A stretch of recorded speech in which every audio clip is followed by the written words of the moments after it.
बिस्मिल्लाहिर्रहमानिर्रहीम, अस्सलामुअलैकुम, सुबह खैर। आप देख रहे हैं एक्सप्रेसो, मैं हूं हिना आदिल और मैं हूं अली अनीक सैयद। उम्मीद आप खैर आफियत से होंगे, जहां भी होंगे हिफाजत से होंगे। सबसे पहले आपको मुबारकबाद कि ईद उल अज़हा का चांद नज़र आ गया है और ये ज़िलहज का चांद नज़र आ गया है। ईद उल अज़हा जो है 27 मई बरोज़ बुध को होगी और सऊदी अरब में ईद उल अज़हा 27 मई को मनाई जाएगी। एक ही साथ सेलिब्रेट की जा रही है ईद उल अज़हा सऊदी अरब में भी और पाकिस्तान में भी। ज़िलहज का चांद जो नज़र आया है जनाब, ये 10 दिन बड़े इंपॉर्टेंट होते हैं। कुरान और हदीस की रोशनी में वाज़े है इन 10 दिनों में दुआएं बहुत ज़्यादा कबूल होती हैं। आप बहुत सारी दुआएं कीजिए, पूरी उम्मत मुसलमान को अपनी खुसूसी दुआओं में याद रखिए। इसके साथ साथ कसरत से तलबीहात जो है वो अदा करते रहिए। जिस तरीके से ये 10 दिन जो है इनकी अहमियत पर रोशनी डाली गई है हदीस में, वो बड़ी ही इम्पॉर्टेंट है। रोज़े रखिए, अज़कार कीजिए, जितना भरपूर इस्तेमाल कर सकते हैं इन 10 दिनों का वो कीजिए। और अगर हम बात करें कि हज का जो रुकन आज़म है वक़ूफ़ अरफ़ा 26 मई बरोज़ मंगल को वो अदा किया जाएगा। इसके साथ साथ ओमान, तुर्की, ट्यूनिस, इंडोनेशिया, मलाइशिया, सिंगापुर और भारत में भी ज़िलहज का चांद नज़र आ चुका है। तमाम आलम इस्लाम को इस चांद की बहुत बहुत मुबारकबाद। तो जिसने अभी तक खरीदारी नहीं की वो कर ले, क्योंकि अब जो है खरीदारी में तेज़ी आ जाएगी और जूं वक्त करीब चलता जाएगा। देखें, बहुत सारी डील्स जो है करनी पड़ती हैं, निगोसिएशंस होती है, डिस्कशंस होती है, फिर ये आपको कोई कुर्बानी का जानवर डेली बेसिस पे आपको मंडियों की सूरत हाल से जरूर आगाह करेंगे। आपने इस हवाले से परेशान नहीं होना। आपने सिलहट मैच देखा है? मेजबान बांग्लादेश फिर से उसकी गिरफ्त मजबूत होना शुरू हो गई है। अली जरा बड़ी मायूस कुन कारकर्दगी, बाद में जाके इस पर बात करते हैं। चलें, अभी बैनुल-अक़वामी अमूर पर बात करते हैं। और आप जानते ही हैं कि ईरान और अमेरिका के दरमियान जंग बंदी बरकरार है और तजावीज़ का जो है सिलसिला इस वक्त भी जारी है। अमन मुआहदा हो सकेगा या नहीं ये देखना पड़ेगा। अमेरिका और ईरान के एक दूसरे से मुतालबात की फहरिस्त मंजर आम पर आ गई है। ईरानी खबर एजेंसी के मुताबिक अमेरिका का ईरान से 400 किलोग्राम यूरेनियम अमेरिका मुंतकिल करने का मुतालबा है और अमेरिका ईरान को हर्जाना देगा, ना ही मुंजमद असासे बहाल करेगा। ईरान को सिर्फ एक जोहरी तनसीब फाल रखने की इजाज़त देने की भी तजवीज़ सामने आई है और जंग बंदी को मुज़ाकरात से मशरूत रखने की तजवीज़। ये अमरीकी तजावीज़ है। दूसरी जानिब ईरान ने मुज़ाकरात के लिए मुकम्मल जंगबंदी को बुनियादी शर्त करार दिया है और ईरानी मुतालबात में लबनान समेत तमाम महाजों पर जंगबंदी शामिल है। ईरान ने तमाम पाबंदियां खत्म करने, मुंजमद असास से बहाल करने का मुतालबा किया है और ईरान ने जंगी नुकसानात के मुआवजे और आबनाए हुर्मुज़ पर खुद मुख्तारी तस्लीम करने की शर्त भी रख दी है। उधर अमरीकी सदर ट्रंप ने एक बार फिर ईरान को धमकी दे दी है। सोशल मीडिया पैगाम में लिखा कि ईरान के पास वक्त बहुत कम है, वक्त बहुत अहम है, ईरान बेहतर तरीके से आगे बढ़े वरना वहाँ कुछ नहीं बचेगा। अमरीकी वेबसाइट से गुफ्तगू में कहा कि ईरान की नई तजावीज़ का इंतज़ार है, हो सकता है कि पिछली तजावीज़ से बेहतर हों। और इसराइली टीवी से गुफ्तगू करते हुए अमरीकी सदर ने यह भी कहा कि अगर ईरानी तजावीज़ अच्छी ना हुई तो ऐसा हमला करेंगे जैसा इससे पहले कभी नहीं देखा गया। और उधर वज़ीर आज़म शहबाज शरीफ का बरतानी अखबार को एक इंटरव्यू था जिसमें उन्होंने कहा कि कोशिश है इस्लामाबाद में मुज़ाकरात का एक और दौर हो। अमरीका ईरान के दरमियान आमने सामने मुज़ाकरात के दूसरे दौर के लिए पुरुमीद है। पाकिस्तान की सालिसी पर आलमी क़यादत को मुकम्मल एतमाद है। दुनिया भर में पाकिस्तान को ईमानदार सालिस के तौर पर अब तस्लीम किया जा रहा है। और दूसरी जानिब वज़ीर दाखिला मोहसिन नकवी की तेहरान में सदर मसूद पेज़ेश्कियान और स्पीकर बाक़िर ग़ालिबाफ से मुलाकात हुई है। ईरानी मीडिया के मुताबिक जो मोहसिन नकवी साहब हैं और वो ईरानी सदर की मुलाकात तकरीबन 90 मिनट तक ये जारी रही, जिसमें दो तरफ़ा ताल्लुकात, इलाकाई अमन और सालिसी की कोशिशों पर भी तबादला ख्याल किया गया है। ये है जी ओवरऑल सिचुएशन, इस पर हम करेंगे बात। हमारे साथ मौजूद हैं air marshal retired Saeed Mohammad Khan साहब, साबिक सफ़ीर हैं, दिफाई तज्ज़ियाकार हैं। अस्सलाम वालेकुम sir, good morning, how are you? Very good morning, Ali and Hena, and thank you for inviting me again to your program. Thank you so much for joining us, sir. जिस तरीके से अभी हम बात कर रहे हैं, एक बार फिर से वही शराइत और वही बयानात एक दूसरे के सामने आ रहे हैं। सदर ट्रंप कह रहे हैं, एक बार फिर से धमकी दे रहे हैं कि अब ज़्यादा ख़तरनाक बनकर वो सामने आएंगे और ईरान के लिए बेहतर है कि वो अभी बात समझ जाए वरना वहाँ कुछ नहीं बचेगा। कैसे पूरी सिचुएशन को देखते हैं आप? बहुत शुक्रिया है ना। मेरे ख्याल में सिचुएशन जो है ना वो रेजोल्यूशन की तरफ जा रही है। हमें पॉजिटिव चीजें देखनी चाहिए कि इवन चाइना के विजिट के बाद अमेरिका ने जो ये सीज फायर है इसको खत्म नहीं किया और कोई अभी इस तरह के एक्शंस नजर नहीं आ रहे कि जंग दोबारा शुरू होने वाली है। सो मैं इसको बहुत पॉजिटिवली देखता हूँ। इसका मतलब ये है कि ये जो इस वक्त स्टेटस को है कि नो पीस नो वॉर वाली स्टेट जो है ये अभी फिलहाल कंटिन्यू करेगी और एक वॉर ऑफ नर्व्स दोनों कंट्रीज के बीच के अंदर मौजूद रहेगी। देखिए, मेरे नजदीक जो हमारे इंटीरियर मिनिस्टर का जो विजिट है टू ईरान, वो बहुत इंपॉर्टेंट है, क्योंकि मेरा ख्याल है कि ये पाकिस्तान की लास्ट डिच एफर्ट है कि किसी तरीके से एक अच्छे सालिसी का किरदार अदा करते हुए हम जो है एक कोई मुआहदा करवा सकें।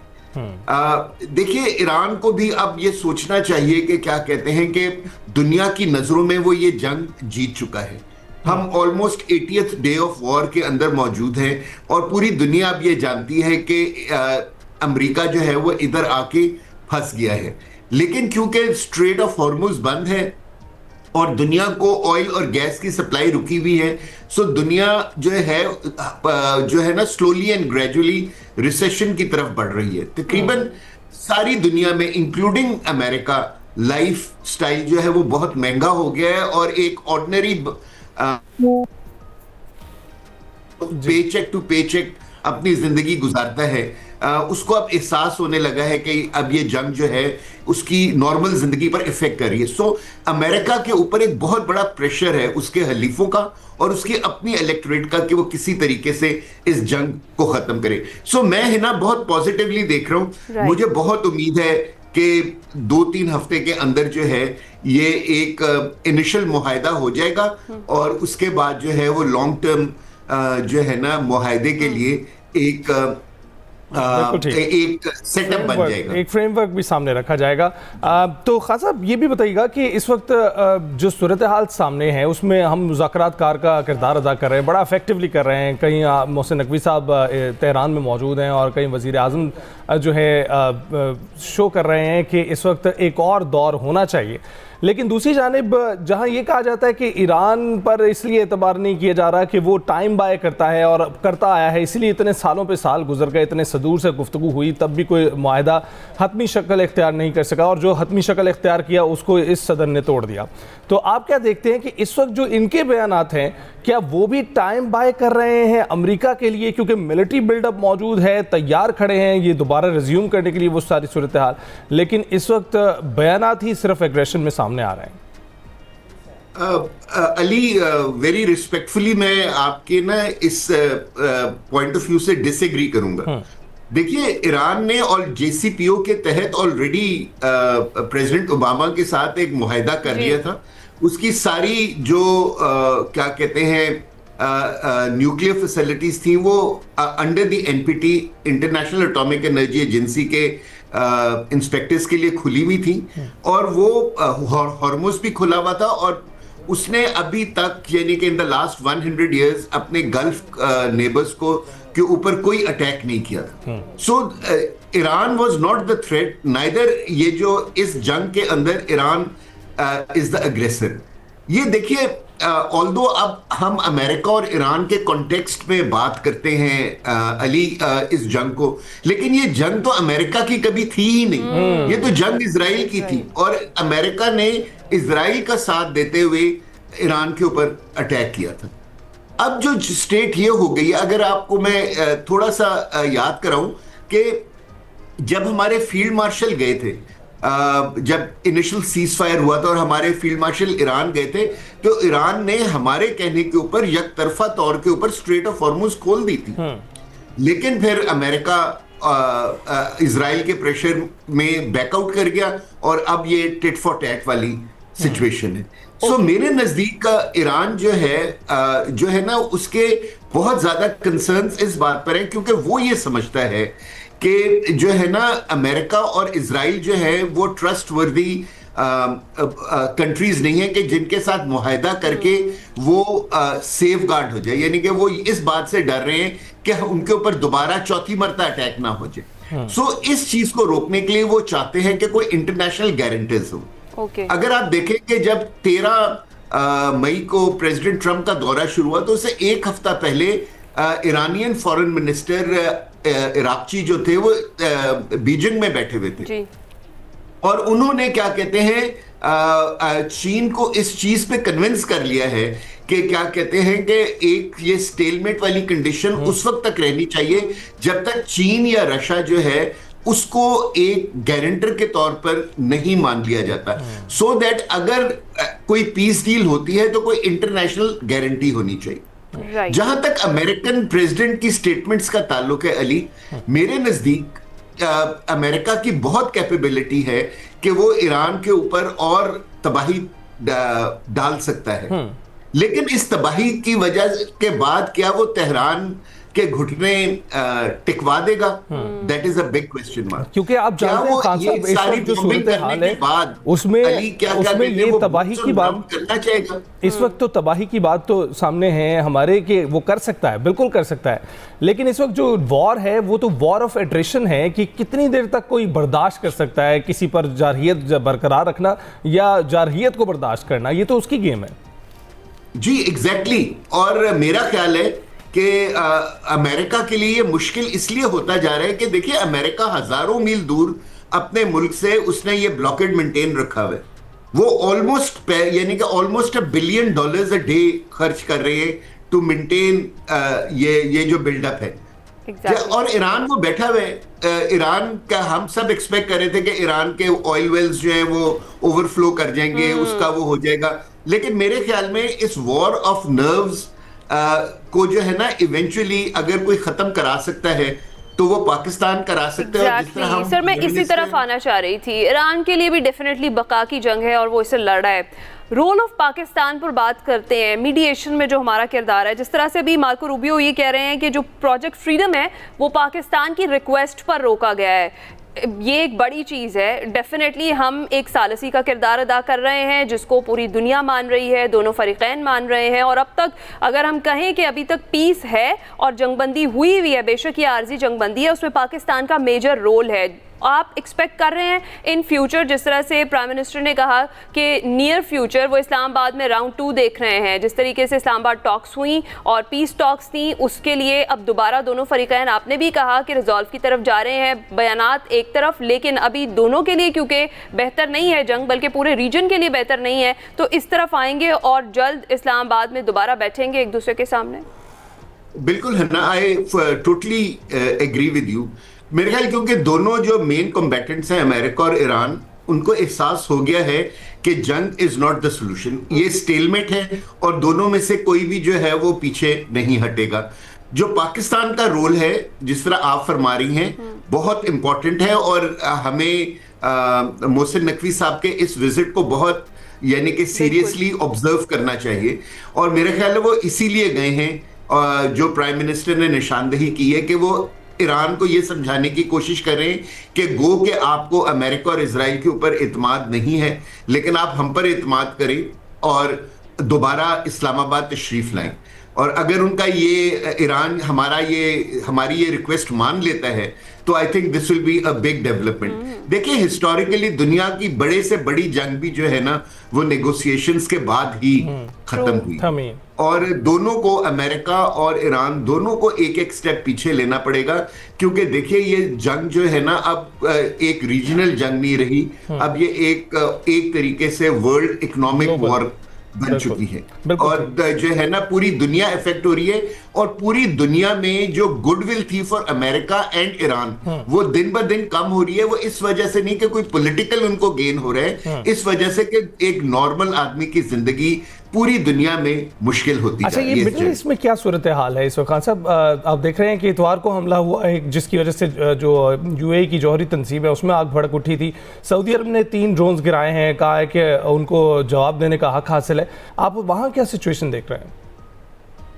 मेरे ख्याल में देखिए ये खासतौर पे यूएई के जो एटॉमिक रिएक्टर के जनरेटर के ऊपर जो अटैक हुआ है, ईरान ने ऑल्दो ऑफिशियली नहीं लेकिन अनऑफिशियली उन्होंने मेरे ख्याल ये कह दिया कि ये अटैक उन्होंने नहीं किया है।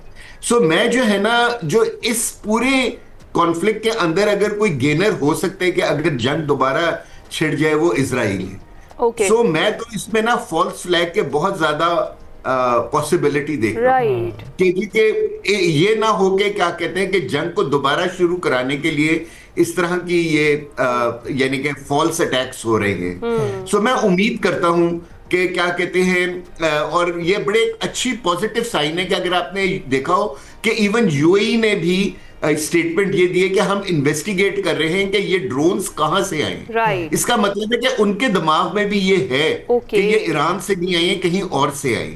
ठीक। और मैं ये उम्मीद करता हूं कि क्या कहते हैं कि जो गल्फ स्टेट्स हैं वो इस कॉन्फ्लिक्ट के अंदर बजाते खुद शामिल नहीं होंगी, क्योंकि अगर वो गल्फ स्टेट्स डायरेक्टली शामिल हो गई तो फिर स्ट्रेट ऑफ हॉर्मुज एक लंबे अरसे के लिए बंद होगी और इन सब की इकोनॉमीज जो हैं, ये जो 7 गल्फ स्टेट्स हैं जो पर्शियन गल्फ में और गल्फ ऑफ ओमान में जिनके पोर्ट्स हैं, ठीक है ना, फिर उनकी सारी इकोनॉमी जो है ना वो खत्म हो जाएगी। बिल्कुल ठीक। बहुत शुक्रिया सईद मोहम्मद खान साहब हमारे साथ मौजूद थे, बड़े बेहतरीन तरीके से एक्सप्लेन कर रहे थे कि सिचुएशन जो इस वक्त है क्या, स्पॉयलर्स क्या किरदार अदा कर सकते हैं, स्पेशली पाकिस्तान का कितना इंपॉर्टेंट रोल है इस जंगबंदी के लिए। अभी हम ब्रेक पर जाएंगे। Welcome back. बहुत चर्चा आजकल कोकेन डीलर पिंकी का और उसके नेटवर्क का, जिसके खिलाफ कानून नाफिज करने वाले इदारे बहुत मुतहरिक हो गए हैं और मुल्क भर में छापों के दौरान पिंकी के करीबी साथी समेत 20 मुल्जिमान को हिरासत में ले लिया गया है, जिनमें किरण उर्फ ब्लैक एंजल और उसका शौहर भी शामिल है। छापामार कार्रवाइयाँ लाहौर, कसूर, इस्लामाबाद और अंदरून सिंध में की गई हैं और किरण उर्फ ब्लैक एंजल शोबिज़ इंडस्ट्री से वाबस्ता अफराद को भी कोकेन पहुँचाती थी। पिंकी की गिरफ्तार अकाउंटेंट से मजीद 6 अकाउंट से करोड़ों रुपए की ट्रांजैक्शन सामने आई हैं, जबकि मंशियात की खरीदारी के लिए गैर मुल्कियों को मंशियात के एवज 80 लाख रुपए भेजने के शवाहिद भी मिले हैं। अनमोल उर्फ पिंकी ने 17 अप्रैल 2018 को कराची से पासपोर्ट हासिल किया जो 2023 में एक्सपायर हो गया था। पिंकी ने कौमी शनाख्ती कार्ड भी कराची से 6 दिसंबर 2016 में हासिल किया, जिस पर 2 एड्रेस मौजूद हैं। मौजूदा पता flat number C1A1 complex Abul Hasan Isfahani road और मुस्तकिल पता मकान नंबर 180 बलोचपाड़ा जहांगीर रोड दर्ज किया गया है। जरा ये भी बताते हैं कि पिंकी ने नाम तब्दील करके एक और शनाख्ती कार्ड बनवाने की भी कोशिश की है और मुलजिमा के अहले खाना के पासपोर्ट और शनाख्ती कार्ड की तफसील भी हासिल कर ली गई है। जी हाँ, उधर कोकेन डीलर पिंकी की अदालत पेशी के लिए 5 रुकनी टीम बना दी गई है।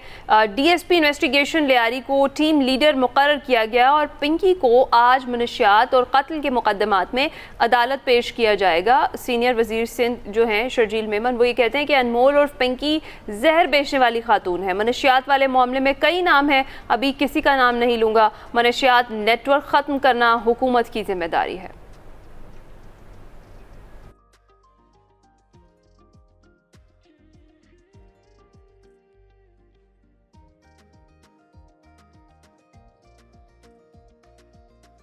इस मामले पे जितनी पेशरफ्त होगी उस हवाले से आपको अपडेट करते रहेंगे। अभी हम एक ब्रेक पर जाएंगे।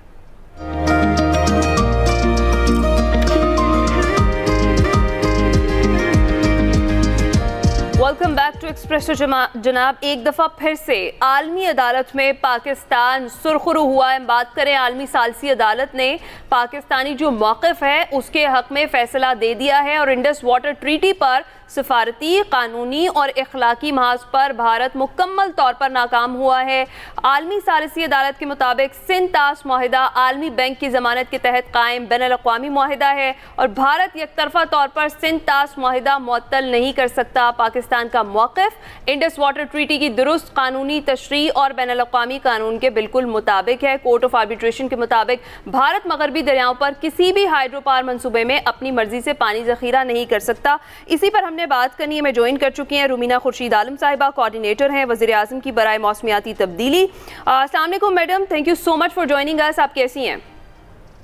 वालेकुम अस्सलाम, मैं बिल्कुल ठीक हूँ, उम्मीद करती हूँ आप भी बिल्कुल ठीक खैरियत से होंगे। अल्हम्दुलिल्लाह, thank you so much for joining us. जिस तरीके से हम इस फैसले की बात कर रहे हैं, एक बार फिर से पाकिस्तान सुरखरू हुआ है। सबसे बड़ा, अगर हम आगाज़ में कानूनी मामलात पर बात करें तो कानूनी लिहाज से कितना बड़ा ये फ़ायदा है, कानूनी तौर पर कितना मजबूत डिसीजन है और क्या अब भी भारत इसे नज़रअंदाज कर सकता है? और दूसरी चीज़ ये कि भारत के बॉयकॉट के बावजूद ये फैसला अदालत ने दिया है, तो ये तो अपनी सतह पर खुद एक सिफारती फतह है पाकिस्तान के लिए। बिल्कुल, मैं समझती हूँ कि पाकिस्तान के लिए पूरी दुनिया के सामने एक बहुत बड़ी फतह है, क्योंकि पाकिस्तान ने हमेशा अमन की बात की है, सलामती की बात की है और मेरे ख्याल में जो कि पूरी दुनिया देख भी रही है। और भारत का जो चेहरा है वो हमेशा की तरह एक दफ़ा फिर दुनिया के सामने जो है वो नज़र भी आया है, दुनिया ने देखा भी है, क्योंकि पाकिस्तान ने हमेशा कभी भी, अगर हम बात करें ईरान और अमेरिका के इस टाइम जो हालात हैं उसमें भी देखें तो पाकिस्तान ने एक सालसी का किरदार अदा किया है। और अगर आज हम देखते हैं तो अब पाकिस्तान के चाहे कोई भी हालात रहे हों, पाकिस्तान ने हमेशा अमन जो है उसकी बात किया, और ये फैसला मैं समझती हूँ पाकिस्तान की एक बहुत बड़ी फतह है पूरी दुनिया के सामने। बिल्कुल, आप रोमाना साहिबा ठीक कह रही हैं। अच्छा, ये मुआहिदा यकतरफा तौर पर मुअत्तल किया गया और उसमें वर्ल्ड बैंक भी मौजूद था डिपॉजिटर के तौर पर। आप किस तरह से देखती हैं कि इसको यकतरफा तौर पर क्या ऐसा वो कर सकता था भारत? अब अदालत पे, क्योंकि वो अदालत देर आई दुरुस्त आई, उन्होंने सालसी का किरदार यहाँ पर अदा किया है और उनको गलत ठहराया है, लेकिन इसके बावजूद आपको क्या लगता है कि ये यकतरफा तौर पर मुअत्तल हो सकता था? देखिए, भारत एक ऐसे जिद्दी बच्चे का किरदार अदा करता है हमेशा से कि उसको ये लगता है कि बस जो मैं ना मानूं, जो उसको लगता है वो ठीक है, क्योंकि उनके पास आज तक, अगर हम देखें पाकिस्तान की सियासत में, पाकिस्तान के मुल्क में, तो पाकिस्तान में कभी भी कोई इलेक्शन हो, कोई भी बात हो, हमने भारत के नाम भी यहाँ पे कुछ नहीं किया। लेकिन भारत के पास चूंकि और कुछ होता नहीं है, तो अपनी सियासी हालात को बेहतर करने के लिए वो ये वाले सेंटिमेंट्स अपने लोगों के साथ खेलते हैं। लेकिन जहाँ तक पाकिस्तान का ताल्लुक है, मैं समझती हूँ कि पाकिस्तान ने हमेशा जो अपना किरदार अदा किया वो तो है, लेकिन इस टाइम भारत जो है वो अगर मैं ना मानूं की जिद को लेके बैठा रहेगा, तो दुनिया में जो पाकिस्तान को वो अकेला करने की कोशिश कर रहा था, मैं समझती हूँ अगर आज वो ये कहते हैं कि हम किसी भी फैसले को नहीं मानते या इस किस्म की हरकतें करते हैं, तो उससे वाज़ेह रहे कि दुनिया में वो खुद अपना क्या मुकाम बना रहे हैं और दुनिया में खुद वो अकेला इंटरनेशनली होता जा रहा है। राइट। अच्छा मैडम, अगर नहीं मानता भारत ये फैसला, जिस तरह से आपने कहा कि जिद्दी बच्चे की तरह मैं ना मानूं की रट तो लगाए रखता है, अगर नहीं मानता भारत ये फैसला, तो फिर पाकिस्तान के पास अगला कौन सा ऑप्शन होगा? और क्या भारत के पास भी ये ऑप्शन है कि वो ना माने, और फिर पाकिस्तान कानूनी तौर पर मजीद क्या कार्रवाई करवा सकता है, कहाँ जा सकता है? देखिए मोहतरमा, सबसे पहली बात तो ये है कि भारत को 100 दफ़ा सोचना चाहिए कुछ भी ऐसा करने से पहले कि मैं ना मानूं, और जिस तरह की वो जिद अगर लगा के बैठे हैं, क्योंकि अभी कुछ ज़्यादा पुरानी बात तो नहीं है मेरे ख्याल में।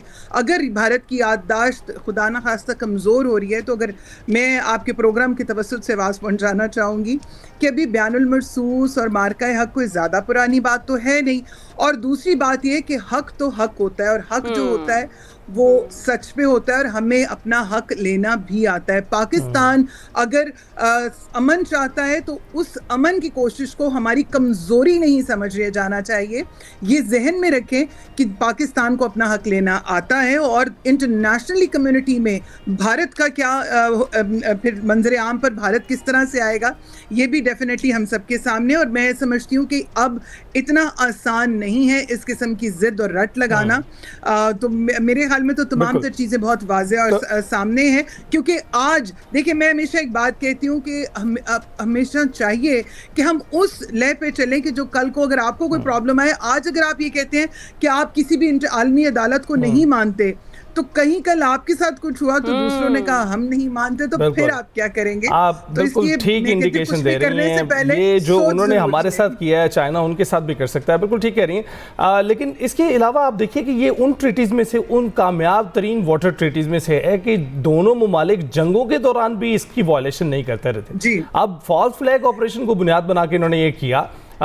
ये हमारा जवाब तो जानते ही हैं कि अगर ये इस शारक को छेड़ेंगे, हमारी ये कश्मीर हमारा रेड लाइन है, और दूसरा इंडस वाटर जो है, इंडस रिवर जो है वो हमारी शारक है। तो अगर इनको छेड़ेंगे तो जवाब तो आपको पता है, फील्ड मार्शल साहब भी कह चुके हैं कि वो उसके लिए फिर तैयार रहें। लेकिन आपको क्या लगता है कि एक फॉल्स फ्लैग को बनाकर, बुनियाद बनाकर ये इकदाम ले लेना, ये किस नौयत का इकदाम हो सकता है? किस सोच से ये बंदा, कोई मोदी ये ले सकता है कदम? देखिए, जहाँ तक मोदी की सियासत की बात है, तो जिसको आदत हो ज़बरदस्ती लोगों को जपियाँ डालने की और गले से लगाने की और तस्वीरें बनाने की, तो उस बंदे के ऊपर तो कमेंट करना मैं ज़ाती तौर पे मुनासिब नहीं समझती, क्योंकि मुझे तो नहीं लगता कि उस शख्स की सियासत क्या, उनकी किसी भी उनकी सियासी बसीरत या उसके ऊपर तो मैं बात ही नहीं करना चाहती, क्योंकि वो तो दुनिया देख ही रही है। और आपने जैसे खुद फरमाया कि बहुत सारी जो कशीदा हालात भी रहे, उनके अंदर भी ये मुआहिदा बड़े पुरअमन तरीके के साथ चलता रहा। लेकिन अगर आज वो ये कह रहे हैं, तो वो तो खुद में खुद ही एक सवाल इंटरनेशनली भी बना रहे हैं कि इससे पहले आप मानते थे आज आप कह रहे हैं मैं नहीं मान रही, तो जिंदगी में कवानीन जो उनसे हैं वो मेरी और आपकी मर्जी के मुताबिक नहीं चलते। उन कवानीन को कानून के मुताबिक चलना होता है, क्योंकि कानून सबके लिए एक जैसा है, चाहे वो मैं हूं या आप हो। वो मेरी और या आपकी मर्जी या पसंदीदगी के ऊपर नहीं चल सकते। और फिर से वही बात कि मैंने कहा ना कि अपनी याददाश्त जो है भारत को जरा दोबारा तेज करने की जरूरत है। नहीं तो हमें बताएं, हम तेज दोबारा कर सकते हैं। मतलब इतनी तो कोई पुरानी बात है नहीं है। बिल्कुल। और अभी अभी तो हमने सेलिब्रेट किया है, ये कैसे भूल सकते हैं जो जवाब इन्हें मिला इतना। जी अल्हम्दुलिल्लाह। बहुत शुक्रिया। मैं सिर्फ ये जी मैं सिर्फ एक चीज कहना चाहती हूँ कि इंसान के पास जब कुछ नहीं होता और उसको समझ नहीं आती कि क्या करूं, तो मोदी के भी मेरे ख्याल में इस टाइम पांव चल रहे हैं, उनको समझ नहीं आ रहा कि वो क्या करें। क्योंकि जहां वो पाकिस्तान को अकेला करना चाह रहे थे, पाकिस्तान पूरी दुनिया में एक रोशन चांद सितारे की मानद आया है। और अल्हम्दुलिल्लाह पाकिस्तान की जो लीडरशिप है उसने साबित भी किया है। तो I think this is a great लम्हा के अमन से चले तो बेहतर है, वरना तो फिर हमारे यहाँ कहते हैं कि भाग, वो पंजाबी में कहते हैं कि और हम ये बार बार क्लियर भी कर चुके हैं कि हमारी अमन की ख्वाहिश को हमारी कमजोरी ना समझे। इसका जवाब उन्हें मिल चुका है ऑलरेडी। बहुत शुक्रिया। रुमीना खुर्शीद आलम साहिबा हमारे साथ मौजूद थी, और जो एक और पाकिस्तान की फतह है, सिफारती कामयाबी है, उस पर हम बात कर रहे थे। आलमी अदालत में पाकिस्तान सुरखरू हुआ है और भारत जो करना चाहता था वो खुद तनहा होकर रह गया इस सारी सिचुएशन में। देखते हैं कि आगे चलकर क्या अभी भी जिद्दी बच्चे की तरह रट लगाता है मैं ना मानूं, और उसके बाद फिर उसके कॉन्सिक्वेंसेस क्या होंगे उसे भुगतना पड़ेंगे। अभी हम ब्रेक पर जाएंगे। Welcome back. हिना, आप कभी ट्रिप से जाती हैं तो आप म्यूजियम्स वगैरह का दौरा करते हैं? हाँ, मुझे बड़ा अच्छा लगता है। अच्छा, आप उन नायाब लोगों में से जिनको अच्छा लगता है म्यूजियम्स का दौरा करना, क्योंकि आजकल जनरेशंस जब भी बाहर जाती है तो उनको इंस्टाग्राम वर्दी जगहों पर जाकर फोटोग्राफ लेना पसंद होता है, लेकिन उनकी तहजीब सकाफत को जानना जो है वो उसमें उतरते नहीं हैं। और अगर वो उतरें, वो म्यूजियम्स का दौरा करें, तो उनका जो ट्रिप है वो मज़ीद मानी खेज हो जाएगा। तो इसलिए पाकिस्तान समेत दुनिया भर में आज अजायब घरों का आलमी दिन मनाया जा रहा है, जो ताकि इस हवाले से मजीद आगाही फैलाई जा सके कि इनका क्या रोल है। तासीर अहमद साहब हमारे साथ मौजूद है, डायरेक्टर लाहौर म्यूजियम, उनसे इस हवाले से बात करते हैं। तासीर साहब, बहुत बहुत शुक्रिया हमें ज्वाइन करने के लिए। गुड मॉर्निंग, कैसे आप? बहुत शुक्रिया जी, अस्सलाम वालेकुम जी, बहुत शुक्रिया मुझे इनवाइट करने के लिए। तासीर साहब, कैसे रोशनी डालेंगे कि म्यूजियम्स कितने खास होते हैं? देखिए, म्यूजियम्स हमारी तहजीब, सकाफत, विरसा और एजुकेशन का एक बहुत बड़ा मंबा है। और यहाँ पर बुनियादी तौर पर जब ये म्यूजियम लाहौर म्यूजियम भी बना तो it was a jubilee museum and a technical institution इसके साथ था, जो म्यू स्कूल ऑफ आर्ट था। सो म्यूजियम्स लर्निंग का एक बहुत बड़ा जरिया है, जहाँ तारीख, जहाँ पर सकाफत, जहाँ पे कल्चर और आगाही मिलती है हमारे स्टूडेंट्स को, स्कॉलर्स को और आम विजिटर्स को भी देखने का मौका मिलता है।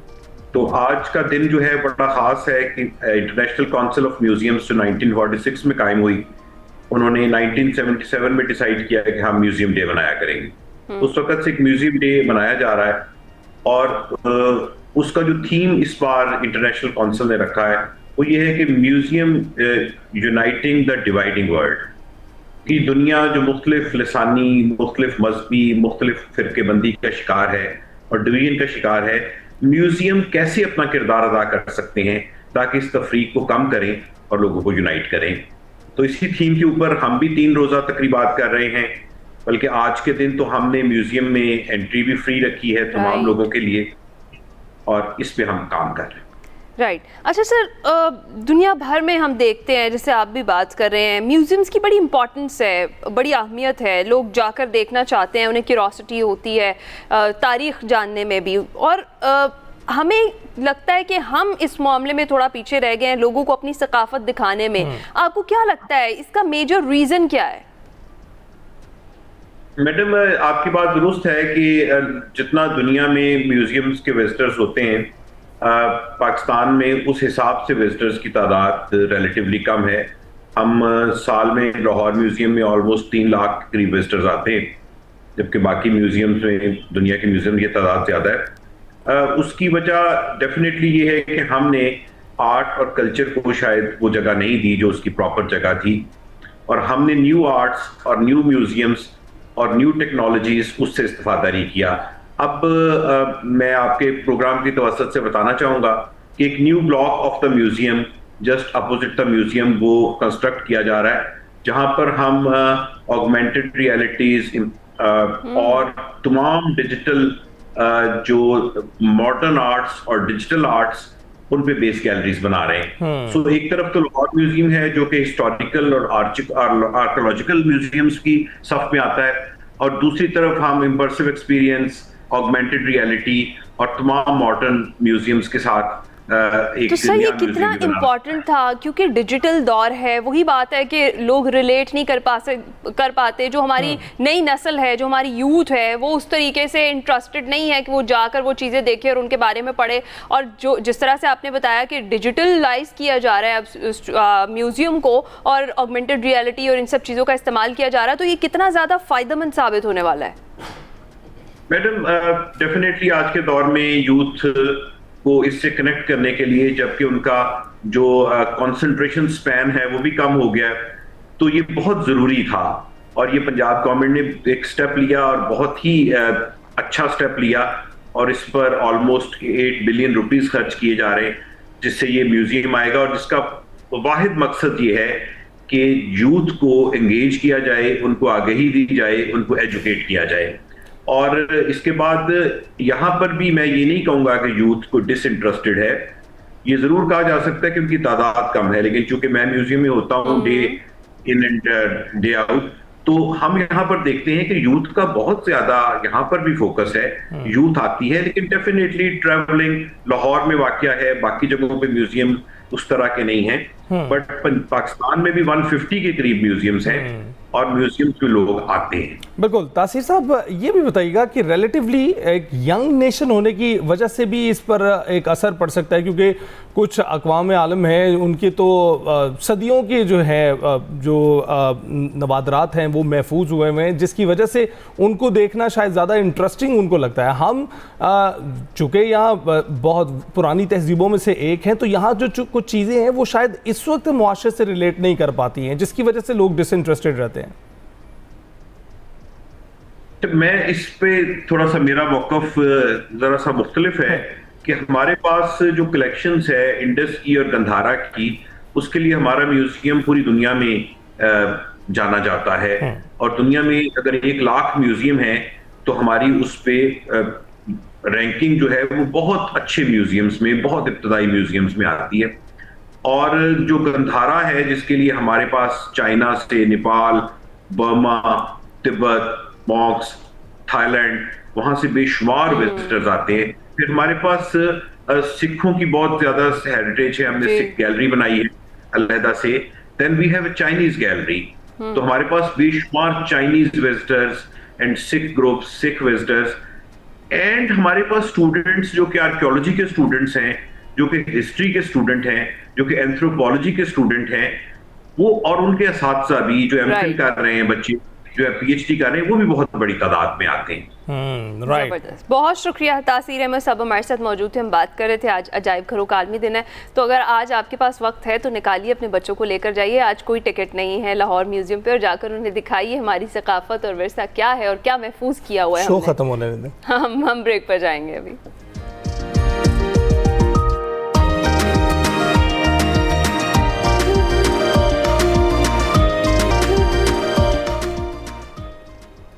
वेलकम बैक टू एक्सप्रेसो जी। अब वक्त है आपकी मुलाकात करवाने का, और आपकी मुलाकात हम करवाने जा रहे हैं एक ऐसी चैंपियन से जो न सिर्फ पाकिस्तान में अपनी कामयाबी के झंडे गाड़ चुकी हैं, बल्कि पाकिस्तान से बाहर भी अपनी काबिलियत और सलाहियतों का लोहा मनवा रही हैं। हम बात कर रहे हैं पाकिस्तान की साबिक कौमी बैडमिंटन चैंपियन पलवशा बशीर की, जिन्होंने कैनेडियन मास्टर्स चैंपियनशिप में शानदार कारकर्दगी दिखाते हुए 35+ विमेन सिंगल्स टाइटल्स जो है अपने नाम कर लिया है। फाइनल मुकाबले में पलवशा ने कनाडा की टॉप सीड खिलाड़ी रॉयस को शिकस्त देकर ट्रॉफी हासिल की। कराची से ताल्लुक रखने वाली पलवशा ने 2009 में पहली मरतबा कौमी विमेन सिंगल्स और डबल्स टाइटल्स जीते थे। Palwasha Bashir south Asian games में कांसी का तमगा भी हासिल कर चुकी हैं, जबकि 2014 एशियन गेम्स और 2014 और 18 कॉमनवेल्थ गेम्स में भी पाकिस्तान की नुमाइंदगी उन्होंने की है। पलवशा हमारे साथ ही मौजूद हैं, बहुत शुक्रिया पलवशा हमें ज्वाइन करने के लिए। सबसे पहले आपसे जानना चाहेंगे कि फाइनल में कनाडा की जो टॉप सीड प्लेयर है ना राइस, उसके खिलाफ मैच आपके लिए कितना मुश्किल था, क्योंकि अच्छी खिलाड़ी हैं वो, और मास्टर्स टूर्नामेंट जीतने के बाद आप कैसा महसूस कर रहे हैं? अस्सलाम वालेकुम, मेरा नाम पलविशा बशीर है और मैं फॉर्मर नेशनल बैडमिंटन चैम्पियन हूँ पाकिस्तान की। 7 years women singles, more than 10 times women's doubles और 6 दफ़ा की मिक्स डबल्स की भी नेशनल चैम्पियन रह चुकी हूँ। इसके अलावा मैंने साउथ एशियन गेम्स में भी ब्रॉन्ज मेडल हासिल किया है। I am the only female athlete जिसने वुमेन सिंगल्स में ब्रॉन्ज मेडल हासिल किया था और लास्ट टाइम जो साउथ एशियन गेम्स हुई थी उसकी ब्रॉन्ज मेडलिस्ट हूँ। इसके अलावा अल्हम्दुलिल्लाह I participated in the Commonwealth Games, Asian Games and I won many other laurels for Pakistan. हाल ही में कनाडा में होने वाली कैनेडियन मास्टर्स में मैंने गोल्ड मेडल हासिल किया इन द 35+ कैटेगरी एंड मैं अल्लाह ताला की बहुत शुक्रगुजार हूँ कि उन्होंने मुझे इस टाइटल से नवाजा। मैं ये समझती हूँ कि मेरा सबसे बड़ा टाइटल है अभी, क्योंकि मुझे बिल्कुल यकीन नहीं था कि मैं गोल्ड मेडल हासिल करूँगी इतने बड़े इवेंट में। और मैं अपने पेरेंट्स का, अपनी फैमिली का, अपने हस्बैंड की बहुत ज़्यादा शुक्रगुजार हूँ क्योंकि उनकी मेहनत, उनकी काविशें बहुत ज़्यादा हैं जिसकी वजह से मैंने ये टाइटल को हासिल किया है। And I am really grateful to all my fans, well wishers, supporters जिन्होंने हर वक्त मुझे सपोर्ट किया है। एंड मैं ये समझती हूँ कि कभी किसी को भी हिम्मत नहीं हारनी चाहिए, हमेशा अपने ऊपर बिलीव, बिल्कुल अपने ऊपर यकीन आपको होना चाहिए जिस तरह आपका था। और वंस अगेन कंग्रेचुलेशंस इस टाइटल के लिए। हमें ये बताएं पलविशा कि इस टूर्नामेंट के लिए क्या कोई ख़ास आपने तैयारी की थी और जो आपकी गेम है उसमें कोई बैडमिंटन की ख़ास टेक्निक्स हैं जो आप यूज़ करती हैं? ये टूर्नामेंट जो है मेरे लिए बहुत ज़्यादा इम्पोर्टेंट था। इसके लिए मेरे हस्बैंड ने मेरे को बहुत ज़्यादा तैयारी करवाई थी और हम लोग ट्रेनिंग बहुत ज़्यादा करते थे इस बिलीफ के साथ कि मैंने अच्छा परफॉर्म करना है। हार जीत वो अल्लाह ताला के ऊपर छोड़ी थी। जब मैं इस टूर्नामेंट में गई, ये किलोना में हो रहा था एंड मुझे था कि मैंने हर मैच जो है वो हर मैच में अपना बेस्ट देना है। मुझे पता था कि इस टूर्नामेंट में काफ़ी बड़े बड़े नाम जो हैं वो शिरकत कर रहे हैं, जैसे कि एना राइस है, वो ओलंपियन भी रह चुकी हैं 2 दफ़ा और काफ़ी मेगा इवेंट्स जो हैं सुपर सीरीज़ और हांगकॉन्ग सुपर सीरीज़ भी उन्होंने खेला है और उन्होंने अच्छे टाइटल्स हासिल किए हैं। तो मेरे लिए ये बहुत एक फ़ख्र की बात थी कि मैं इतने बड़े प्लेयर के साथ खेल रही हूँ and I just thought that मैंने अपना बेस्ट देना है।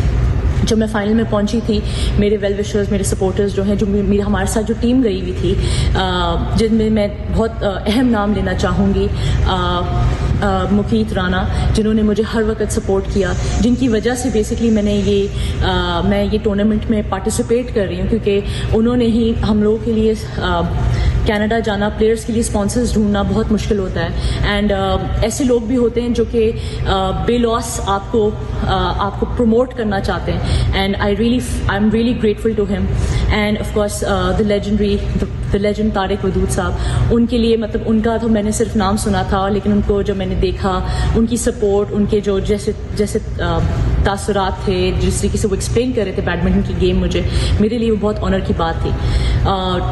रिजवान आज़म एक बहुत बड़े नाम है पाकिस्तान में, मेंस डबल्स के चैम्पियन रह चुके हैं काफ़ी दफ़ा और अब ऑस्ट्रेलिया में अपनी एकेडमी रन करते हैं। तो आई एम रियली ग्रेटफुल कि to share the courts with him. उनके साथ मैंने मिक्स डबल्स भी खेला और definitely we had played before.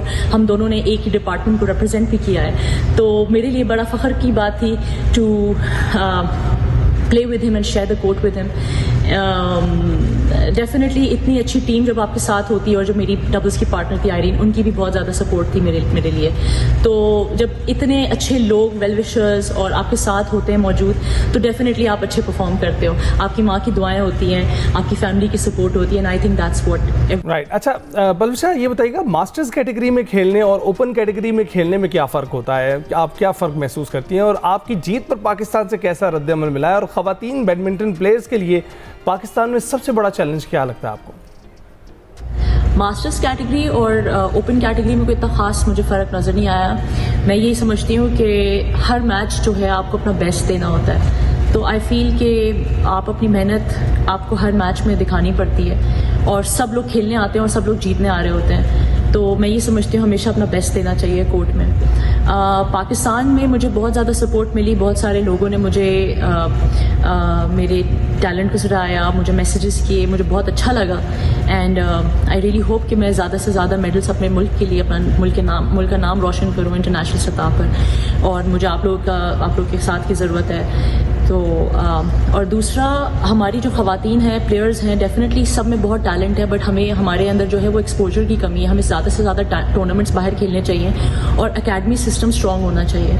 अगर हम बाकी मुल्कों को देखते हैं तो बहुत स्ट्रॉन्ग एकेडमी सिस्टम है। हमारे पास यहाँ पर पाकिस्तान में एकेडमीज़ नहीं है, इंफ्रास्ट्रक्चर इतना नहीं है, एंड डेफिनेटली बैडमिंटन बहुत ज़्यादा एक्सपेंसिव गेम है। एक शटल कॉक की जो ट्यूब होती है वो काफ़ी कॉस्टली हो चुकी है, मोर देन 8,000 रुपीज़। सो मैं यही समझती हूँ कि स्पॉन्सर्स आने चाहिए और मीडिया को भी कवरेज देनी चाहिए, एंड प्राइवेट इन्वेस्टर्स जो हैं वो इन्वेस्ट करें, and definitely with the help of all this sponsors and everything tournaments भी होने चाहिए, प्रॉपर इंफ्रास्ट्रक्चर, जूनियर्स सीनियर्स के लिए स्पेसिफिक टूर्नामेंट्स होने चाहिए, मुल्क के लिए कैलेंडर्स बनने चाहिए। सो आई थिंक अगर हम इस कोऑर्डिनेशन के साथ, इस अरेंजमेंट के साथ चलें और एकेडमी बाहर से कोचेस भी मंगवाएं जिससे हमारे कोचेस भी एजुकेट हो सकें और नए से नए इक्विपमेंट्स और नए से नए यूनिक कोचिंग मेथड्स हम लोग सीख पाएँ तो it will be beneficial for all. Right, चलें पलवशा, इन दी एंड हमें ये बताएं कि पाकिस्तान में जिस तरह से भी आप बात कर रही हैं, बैडमिंटन के निज़ाम में एक तब्दीली आपको लाने का मौका मिले तो वो क्या चेंज होगा? जी बिल्कुल, मैं ये समझती हूँ कि अगर आप किसी की मदद कर सकते हो ट्रेनिंग में और किसी को फ़ायदा हो सकता है आपकी ट्रेनिंग से, तो इसमें कोई बुराई नहीं है कि आप किसी को कोचिंग करो या अपने से जूनियर को या अपने से सीनियर के साथ भी अगर आप खेलो। और आप, मेरी यही कोशिश रहती है कि जितने भी बच्चे हैं अगर वो सीखना चाहते हैं तो डेफिनेटली उनको हम सिखाने की कोशिश करती हूँ। या जो प्रॉब्लम्स मैंने एज अ किड मैंने फेस की थी, मैं कभी भी नहीं चाहूँगी कि कोई भी न्यू कमर आए और डिस्करेज हो जाए। मेरी यही कोशिश होगी कि उसको वो प्रॉपर गाइडलाइंस मिल सके जो हमें नहीं मिली थी अपने टाइम पे। तो और मैं यही बोलना चाहूँगी कि जिस तरीके से उसको मोटिवेट करूँगी ताकि वो प्रॉपर अटेंशन के साथ एंड अपने फुल टाइम दे सके, एनर्जी दे सके बैडमिंटन में, और डेफिनेटली आगे जाके अपने मुल्क के लिए, पाकिस्तान के लिए तमगे हासिल। थैंक यू पलविशा, हमसे गुफ्तगू करने के लिए, अपने एक्सपीरियंसेस हमारे साथ शेयर करने के लिए बहुत बहुत शुक्रिया आपका। अब आगे बढ़ते हैं और सेगमेंट शामिल करते हैं निकले तेरी तलाश में और देखते हैं कि आज उसमें क्या बात हो रही है।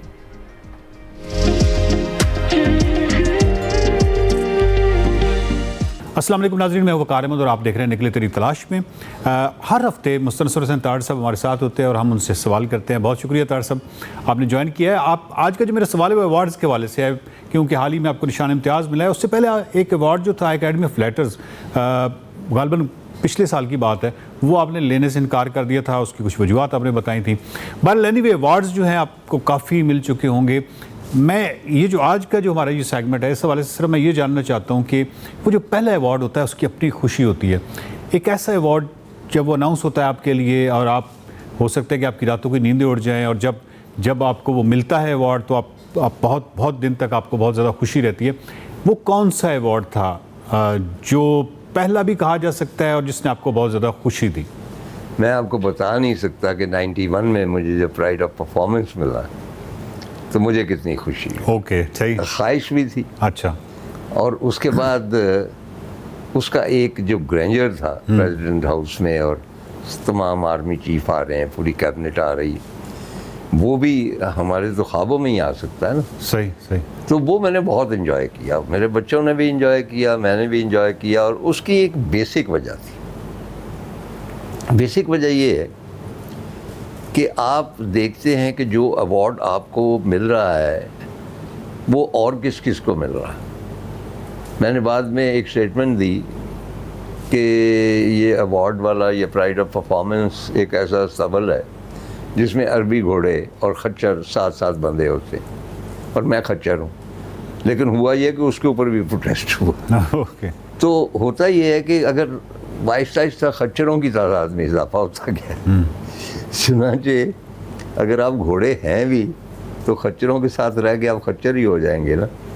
तो वो जो पहला अवार्ड था, आप इमेजिन कीजिए कि उसमें मुनीर नियाज़ी को मिला। अरे क्या बात। मेरे फेवरेट पोइट, मुझसे बहुत सीनियर, नईर अली दादा, शकील एक्टर, बहुत बड़े एक्टर थे। उसके बाद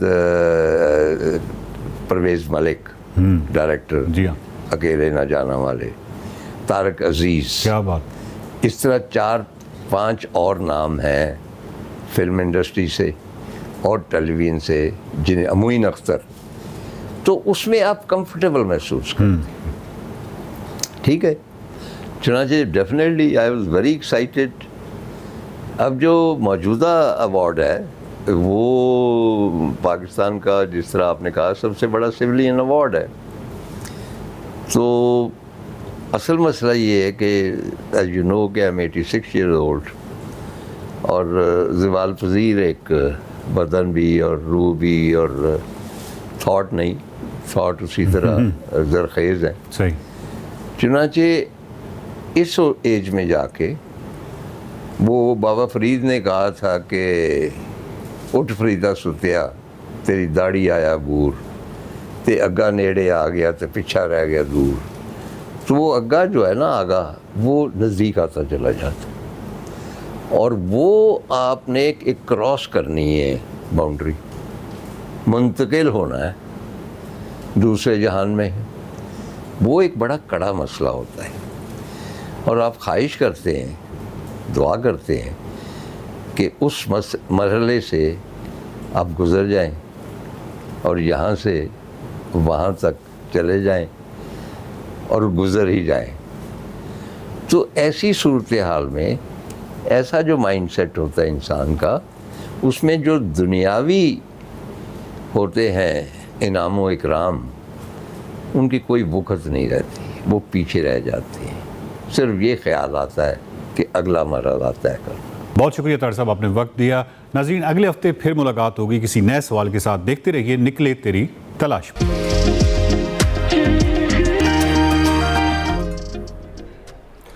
वेलकम बैक। दुनिया में इस वक्त हाइपरटेंशन का दिन मनाया जा रहा है। यूँ तो 17 मई को ये मनाया जाता है, लेकिन हम आज इस पर बात कर रहे हैं। इस खामोश कातिल की बात करते हैं जिसकी शिकार पाकिस्तान में तकरीबन 52% आबादी है, मगर इनमें से 42% मुतासिरीन को ये इल्म भी नहीं होता कि वो इस खामोश कातिल के शिकार क्यों हैं।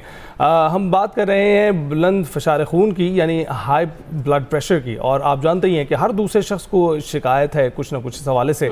पाकिस्तान में इंसानों में मुख्तलिफ किस्म की बीमारियाँ जन्म ले लेती हैं इसकी वजह से, जिनमें दिल की बीमारियां, शुगर, गुर्दों का फेल होना, कैंसर समेत बहुत सारी बीमारियां शामिल हैं। तो इसी पर हमने आज बात करनी है। जी हाँ, इस पर बात करने के लिए हमारे साथ मौजूद हैं डॉक्टर उस्मान हनीफ भट्टी साहब, interventional cardiologist and director medical services OMI hospital है। उनसे बात करते हैं। अस्सलाम वालेकुम डॉक्टर साहब, गुड मॉर्निंग, कैसे हैं आप?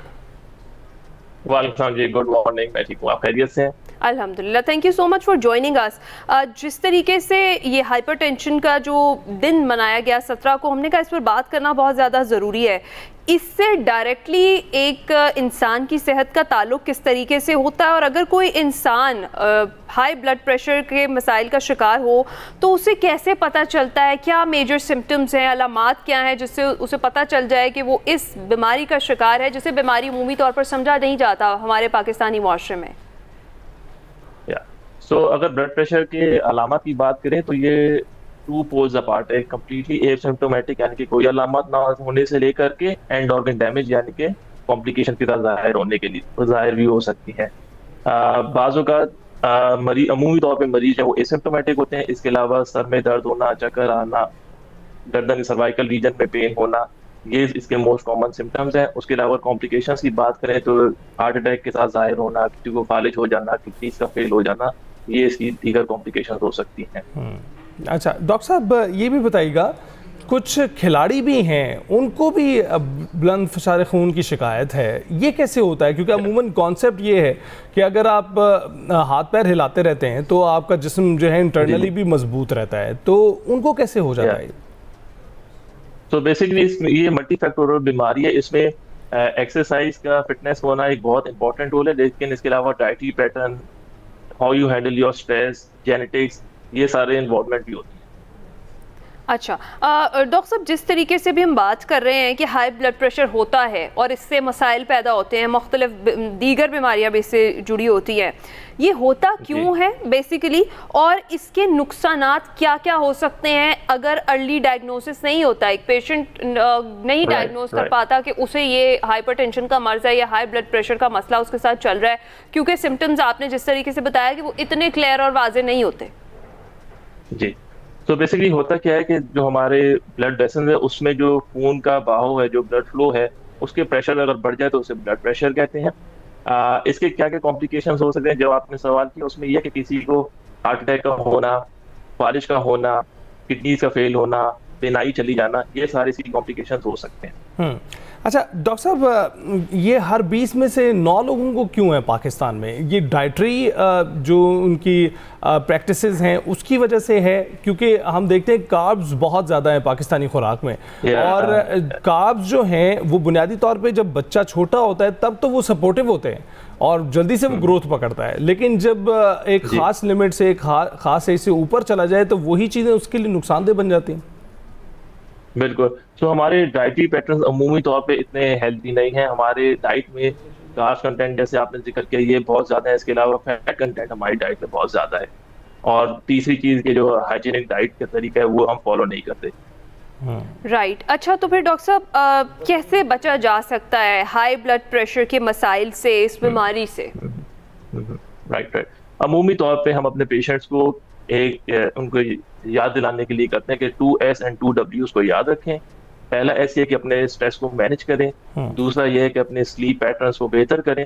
नाउ कमिंग टू 2Ws, हम कहते हैं कि अपने वर्कआउट को अपनी लाइफ का हिस्सा बनाएं और अपने वेट को कंट्रोल रखें। तो ये ब्रॉडली हम जो है अपने पेशेंट्स को गाइड करते हैं इस तरह।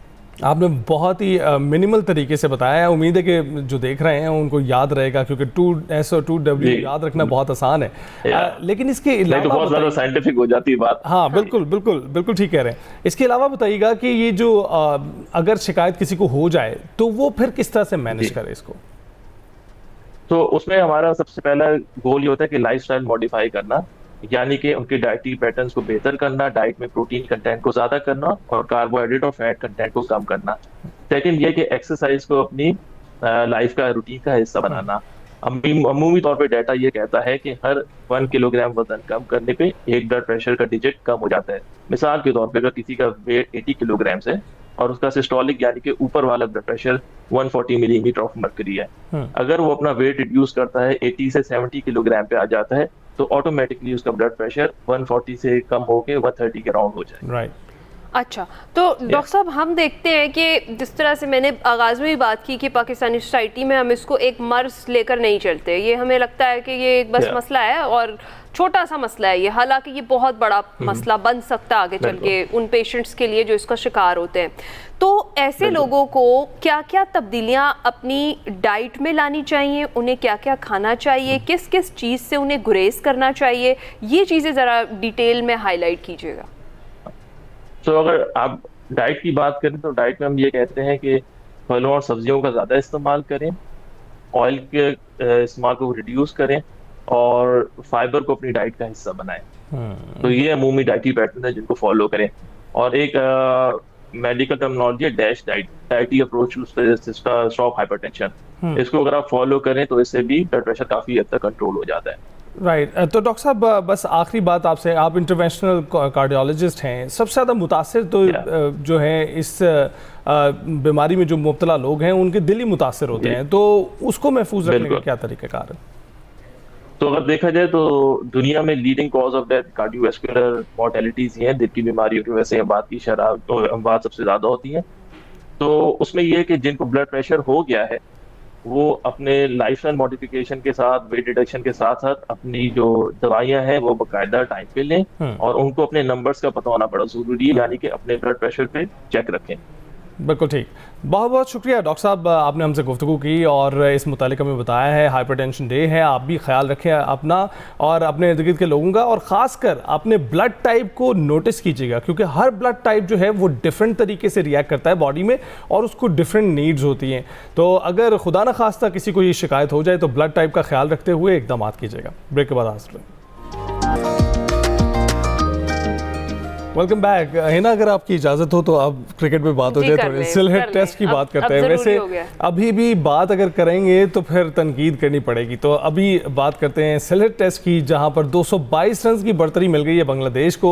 डे 3 चल रहा है इस वक्त और काफ़ी अच्छी परफॉर्मेंस जारी है अपनी सरजमीन पर बांग्लादेश की। लेकिन पाकिस्तानियों के हवाले से अगर बात करें तो इवन बाबर आजम ने 84 गेंदों पर 68 रन बनाए हैं, बड़ी उम्दा कारकर्दगी उनकी सामने आ रही है। लेकिन ओवरऑल जो टीम की परफॉर्मेंस है वो पुअर ही जा रही है और इस वक्त गिरफ्त में पूरी तरह से मैच जो है दिखाई दे रहा है बांग्लादेश की। लेकिन देखते हैं कि अगर ये बाजी पलट सकें। हमारे साथ बात करने के लिए हमारे साथ जो सीनियर स्पोर्ट्स तजज़ियाकार हैं वो मौजूद हैं, मोहम्मद अवैस, बहुत बहुत शुक्रिया हमें ज्वाइन करने के लिए। कैसे हैं आप? अल्लाह का शुक्र, आप सुनाए ठीक है? पाकिस्तान की परफॉर्मेंस देखे तो बिल्कुल भी तबीयत ठीक नहीं है। और इस पर इजाज़त है कर लें बात ज़रा क्रिकेट की। शुरू में तो मैंने अली को रोक दिया था, मैंने कहा था अभी हम बिल्कुल आगाज़ में कोई मायूस कुन कारकर्दगी की बात नहीं करने वाले, तो अब आप बताएं, कर लें बात अब क्रिकेट की, ज़रूरी हो गया अब तो। इसके अलावा तो कुछ रह ही नहीं हमारे पास, क्या करें, इस पे ही बात करें। तो आज चल रहे हैं बताएं फिर ये क्या, हम क्या करते हैं? कोई एक चल जाता है तो बाकी पूरी टीम नहीं चलती, कोई ऐसे होता है कुछ 2-3 प्लेयर्स चल जाते हैं फिर बाकी लोग बैठे होते हैं। मतलब आप क्या देख रहे हैं? एक तो ये कि कितना बड़ा टारगेट अभी हमें मिलने का इम्कान है, क्योंकि जो उनकी परफॉर्मेंस है उससे लग तो रहा है कि बड़ा टारगेट मिलेगा, अच्छी खासी ग्रिप है अभी उनकी मैच पे। मैडम इशू सबसे बड़ा इस वक्त जो पाकिस्तान टीम का है वो इनकंसिस्टेंसी का है। फिर हम बात करें, अगर जो पूरे सेटअप की बात करें, जितना हमने उसके सेटअप के साथ छेड़छाड़ की, कोचेस को चेंज किया, प्लेयर्स को सही टाइम पे मौका नहीं दिया, अगर कुछ प्लेयर्स को मौका दिया भी तो सिर्फ 1-2 मैचेस के लिए दिया, उनको बिल्कुल हटा दिया। और ये सूरत हाल फिर ऐसी तो पैदा होनी थी। इससे पहले आपको याद हो 6 मैचेस में से पाकिस्तान 5 तो हार चुका है। बांग्लादेश से टेस्ट सीरीज की बात करो, अल्लाह ना ही करे कि ये 223 की लीड इस वक्त हो चुकी है, और ये छोटी लीड नहीं है। तो पाकिस्तान की खुदा ना खास्ता एक और टेस्ट मैच के इस वक्त वर्ज पे हारने पे। बैटिंग की सूरत हाल की बात करें, आपके सीनियर प्लेयर्स परफॉर्म नहीं कर रहे। शान मसूद ऐसा कैप्टन, आई नो उसने पीएसएल में अच्छा परफॉर्म किया है, लेकिन टेस्ट क्रिकेट की बात करें, शायद वो पीएसएल से अभी तक टेस्ट क्रिकेट में उनका जो एक फेस है वो अभी तक एंटर नहीं हुआ। कप्तानी के अंदर उनको नहीं पता कि हमने कौन से बेस्ट अपना ऑप्शंस को यूटिलाइज किस टाइम पे मैंने करना है, बॉलिंग यूनिट के अंदर मैंने क्या करना है। जितनी कैपेसिटी पाकिस्तान की बॉलिंग लाइनअप में आपको नजर आती है, बास की बात कर लें या खुरम शहजाद की बात करें, अब्बास भाई की इतनी ही पेस है शुरू से, वो इतनी कैपेसिटी के अंदर भी आपको वो सर्व कर रहे हैं। खुरम शहजाद वो ज़बरदस्त अपना आपको परफॉर्म करें, लेकिन आपके पास टेयर अवे क्विक नाम का एक अल्फाज था जो पाकिस्तान के लिए कोई आम सी चीज़ होती थी। कभी की मैं बात करूं कि आपके पास वो कहते हैं ना कि पत्थर उठाओ तो 140-145 का बॉलर पाकिस्तान टीम को नजर आ जाता था। अब वो इतना बड़ा डिक्लाइन हो चुका हुआ है कि मेरे लिए वो लम्हा फिक्र जरूर है। मुझे पता है पीएसएल था, 11वां एडिशन है, लोग तो उसको अप्रिशिएट करें, मैं खुद कर रहा हूँ, 11वां एडिशन है, बहुत ज़बरदस्त हुआ। लेकिन ऐसा फास्ट बॉलर इस एडिशन को मैं अगर पिछले एडिशन से मिलाऊं तो आपके पास पेस बैटरी में सिर्फ रजा नजर आए हैं, जो अली रजा की बात करूं, उसके अलावा तो आपको कोई कंसिस्टेंटली 145 को टच करते नजर नहीं आया।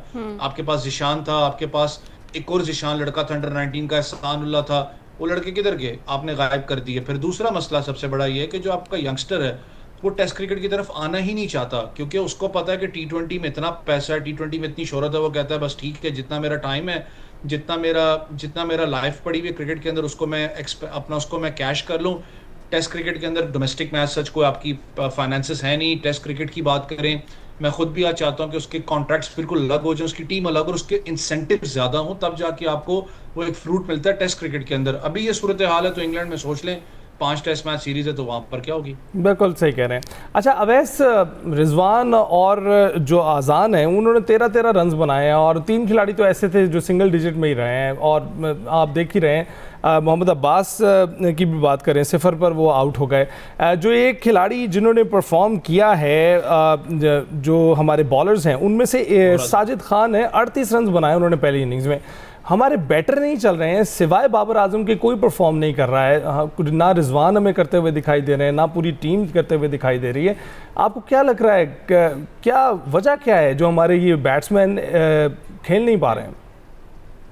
अजान या अब्दुल्ला को क्रिटिसाइज करना शायद मैं कहता हूँ थोड़ा सा गलत जरूर होगा, क्योंकि यंगस्टर्स हैं, लेकिन उन्होंने पहली इनिंग्स में तो परफॉर्म किया, उनका कोई सच कितना एक्सपीरियंस है नहीं। हाँ, प्रेशर जरूर उनके ऊपर आता है, क्योंकि जब इतनी बड़ी बात हो रही हो कि वर्ज पे हो आपके टेस्ट सीरीज हारने के, तो उन यंगस्टर्स पे भी प्रेशर आता है। शान की बात करें, कल भी उन्होंने शायद 21 रन बनाए थे, कोई एज सच आपको इंप्रेसिव मैंने कहा ना, शायद वो नजर नहीं आ रहा टेस्ट क्रिकेट मोड से टी20 के अंदर, कि उनको समझ ही नहीं आ रही क्या करना है। बाबर की बात करें, वो अच्छी फ्लो में आपको नजर आया। साउथ शकील पीएसएल से ही उनका बैट पैच चल रहा है, अभी तक वो चलता भी आ रहा है। अभी तक मुझे नहीं समझ में आ रही कि पाकिस्तान टीम ने उनको क्यों किस लिए टीम के अंदर रखा था, क्योंकि कामरान गुलाम एक बड़ा अच्छा ऑप्शन था जिसको आपने, फिर मैंने कहा ना, जाया किया। हुरैरा को आपने जाया किया, कामरान को जाया किया आपने, अब्दुल्ला शफीक को भी आप जाया कर चुके हुए हैं। मोहम्मद रिजवान की बात करें, उन पे पहले ही तलवार आपको पता लटक रही है कि ना वो पीएसएल में परफॉर्म कर सके ऐसा कैप्टन, ना विद द बैट। यहाँ पर एक इनिंग्स में पिछली में उन्होंने परफॉर्म किया, लेकिन विकेट कीपिंग के ऊपर बहुत ज्यादा उनकी तनकीद हुई थी, उनके ऊपर वो जो प्रेशर सिचुएशन है वो आपको नजर आ रही है। तो बहुत सी चीजें स्टिल मैं कहता हूँ पाकिस्तान टीम को भी फिगर आउट करने की जरूरत है, क्योंकि ये जो सूरत हाल इस वक्त है टीम की टेस्ट क्रिकेट के अंदर, मुझे फील होता है टेस्ट क्रिकेट क्या, वनडे टी20 की भी आप बात करें, हमने खुद डिस्टर्बेंस पैदा की है। ये जो सूरत हाल टीम की हमारी वजह से है, हमने जो एकदम चॉप्स एंड चेंजेस किए, सिलेक्शन कमेटी को ना कोई ऑब्जेक्शन है, ना कोई पूछता है कि भाई क्या हो रहा है, बस ठीक है, वर्ल्ड कप खत्म हुआ, आप वो बड़ी सर्जरी की बात कर रहे हैं जो हमने की और उसके बाद से जो है ना ठहर ही नहीं पाए कहीं। सर्जरी क्या सर, सर्जरी कौन सी की है? मुझे अभी तक सर्जरी ये थोड़ी थी कि आपने कुछ प्लेयर्स को साइडलाइन कर दी। सर्जरी तो वो होती है कि आप सिलेक्शन कमेटी के लोग हैं उनको भी आप कटहरे के अंदर लेके आते हैं। सर्जरी तो पूरी होनी थी, पूरे स्ट्रक्चर की होनी थी, तभी कोई तब्दीली आनी थी। तो वैसे अभी जो सिचुएशन है इसमें क्या मेजर तब्दीलियां टीम के हवाले से आप देखते हैं कि वो करने की फौरी तौर पर जरूरत है? देखिए, फौरी तौर पर अगर आप चाहते हैं तो आपको इंसेंटिव्स बढ़ाने पड़ेंगे अपने डोमेस्टिक के अंदर। अपने जो लड़के टेस्ट क्रिकेट किए हैं उनको आपको प्रॉपर तरीके से इंसेंटिव भी और उनका कॉन्ट्रैक्ट आपको डिफरेंट करना पड़ना है। यहाँ तो उनके इंसेंटिव ज्यादा करें ताकि जो यंग क्रिकेटर्स हैं वो इस तरफ आ सकें, आपके पास बैकअप बन सके। आपके पास T20 के बैकअप होंगे, वनडे का भी बैकअप आ रहा होगा, टेस्ट क्रिकेट का बैकअप आपके पास नहीं आ रहा। मैंने कहा ना कि यंगस्टर खेलना ही नहीं चाहता, उसको पता है फाइनेंसेस हैं कोई नहीं, पता नहीं कितने अरसे के बाद जाके मैंने टेस्ट क्रिकेट खेलनी है। अभी आपने 5 टेस्ट मैच सीरीज की खेलनी है इंग्लैंड में, वहां पर आप ज्यादा कोशिश करेंगे सीनियर प्लेयर्स को लेके जाएं। लेकिन जो इस वक्त सूरत हाल है पाकिस्तान की, लिटरली हमें बैठ के सोचना पड़ना है। जो हमारे फॉर्मर क्रिकेटर्स भी हैं, विद ड्यू रिस्पेक्ट, हम टीवी चैनल्स पे साथ ही अपना स्क्रीन शेयर करते हैं, सारा कुछ है, लेकिन प्लीज आप सब लोग एक पेज पे आके पाकिस्तान क्रिकेट के बारे में सोचें। ये जो सूरत हाल बन रही है, it's not good for Pakistan cricket, even for the future of Pakistan cricket. Right. तो अवैस, अच्छा ये बताइएगा कि शान मसूद एज अ कप्तान, वो तो बिल्कुल मुस्तकिल तौर पर जो है नाकामियां उनके नसीब में आ रही हैं और ख़ुद भी परफॉर्म नहीं कर पा रहे हैं। अभी भी उन्होंने पहली इनिंग्स में 21 रन बनाए। देखिए, मैंने कहा ना कि जब इतनी इंस्टेबिलिटी, देखिए परफॉर्मेंस अपनी जगह बुरी है, परफॉर्मेंस मैं मानता हूँ उसकी, कप्तानी के अंदर वो भी बिल्कुल एक नज़र नहीं आता कि कप्तानी में कहाँ पर है, वो बिल्कुल एक खोए हुए आपको नजर आते हैं कप्तान। लेकिन इस चीज़ के ऊपर भी यार मैं खुद फील करता हूँ कि हम जाती पता क्या कर जाते हैं। मैं कोई उनका फ़ैन नहीं हूँ, ना शान का ना आगा का, लेकिन आगा सलमान भी जब आपको याद हो T20 वर्ल्ड कप था तो बीच में ही एक चीज़ शुरू होगी कि लोगों ने कहा जी who will be the next captain of T20।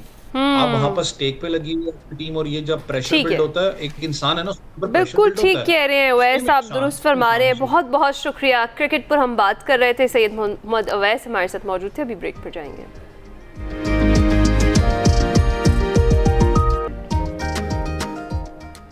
Welcome back to espresso जी। जाते जाते एक इम्पॉर्टेंट बर्थडे विश है जो हमने सोचा कि करनी बहुत ज़्यादा ज़रूरी है। विश करेंगे जी हमारे, आपके, हम सब के फेवरेट सिंगर और अदाकार, कंपोज़र और पेंटर भी कह सकते हैं, अली ज़फ़र को जी। उन्होंने 46th बर्थडे है आज उनका। हम उन्हें कहेंगे हैप्पी बर्थडे अली, और इसी तरीके से आप चमकते रहिए और इतने ही अच्छे गाने हमें सुनाते भी रहिए। So we wish Ali Zafar a very happy birthday once again. और वैसे तो अली सोचते ही होंगे कि मैं तो अभी 36 या 26 है, तो दहाइयाँ कम ही दिखता हूँ, तो ये मुझे 46 जो है बर्थडे विश कर रहे हैं। तो जनाब बर्थडे तो हम विश करेंगे क्योंकि आप हमारे one of the favourite stars हैं, और हम ही नहीं पूरी दुनिया में आपकी जो है इस वक्त एक पहचान है। आप हमसाया मुल्क में भी परफॉर्म करके आए हैं, पाकिस्तान में भी परफॉर्म किया है, तो विश तो करना बनता है। एक गाना और सुन लेते हैं। हाँ ज़रूर जनाब। इसी के साथ हम आपसे चाहेंगे इजाज़त। मुलाकात होगी कल। अपना ख्याल रखिएगा, फीडबैक ज़रूर दीजिएगा। अल्लाह हाफ़िज़। अल्लाह हाफ़िज़।